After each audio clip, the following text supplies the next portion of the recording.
кездері мен жұмыс таппай қиналып жүрген кезінде көршім Мити ағай мені өзі істейтін мәйітханаға күзетші етіп орналастырған еді. Алғашында үйрену қиындау болды. Әрине, дегенмен адам нан табу керек болған соң бәріне төзеді екен.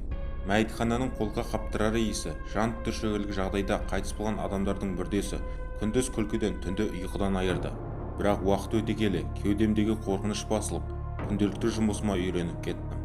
Бірде Мити ағай күндізгі күзетшілігінен шығар кезде мен түнгі ауысымға келдім.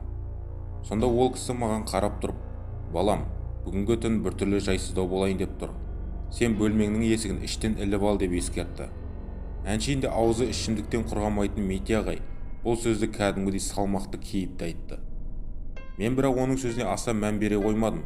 Қайта, ой қойыңызшы ағасы, мен бүгін бірінші рет күзетке түсіп отыр дейсіз бе, дедім.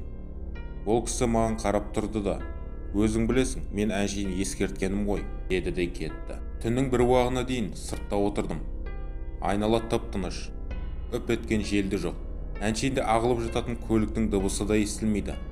Сәлден кейін әдеттегідей мәйітхананы бір тексеріп келдім де, бөлмемдегі ағаш төсекке қисайып жатып кітап оқыдым. Сөйтіп жатқанда көзім ілініп кетіпті. Бір уақытта есіктің сыртынан тысырлаған дыбыс естілді. Орнымнан атып тұрып есікке жақындадым. Жақындасам біреу жүрген секілді, бірақ адамның демі естілмейді.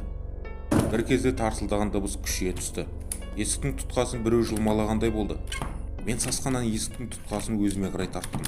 Есікті арғы жағынан жұлмалаған сайын бергі жақтағы ілгіші селк-селк етеді.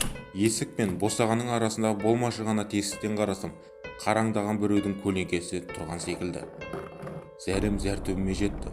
Бір кезде есікті біреу тырмалағандай болды. Есікті ашуға батылым жетпеді. Есіктің тұтқасына жабысып қанша тұрғанымды білмеймін. Бір қарасам терезеден жарық түсіп таң атып келеді екен. Таң ата дәліздегі шуда басылды. Есікті тырмалауында қойды.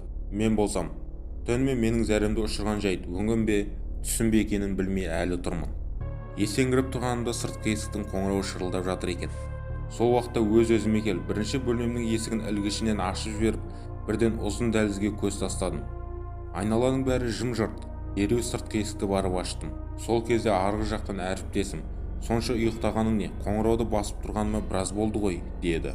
Ал мен болсам түнімен болған жағдайды қалай айтарымды да білмедім. Үйге кететін уақыт болса да, сол жерде айналшықтап қайта-қайта темекі шегіп жүре беріппін. Түндегі түсім болса екен деп қоямын ішімнен. Сөйтіп тұрғанымда жаңадан келген практикант жігіт шығып, менімен бірге темекі шегіп тұрды да, бүгін қызық жағдай болды.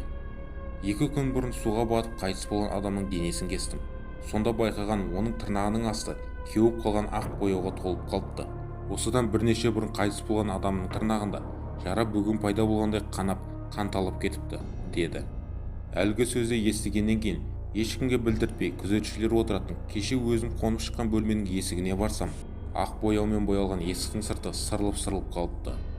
Осы жағдайдан кейін мәйітханадағы жұмысымнан шығып кеттім. Әлі күнге, сол күнгі жайтты түсіне алмай жүрмін. Өлгендердің рухы ма, немесе кездейсоқ па?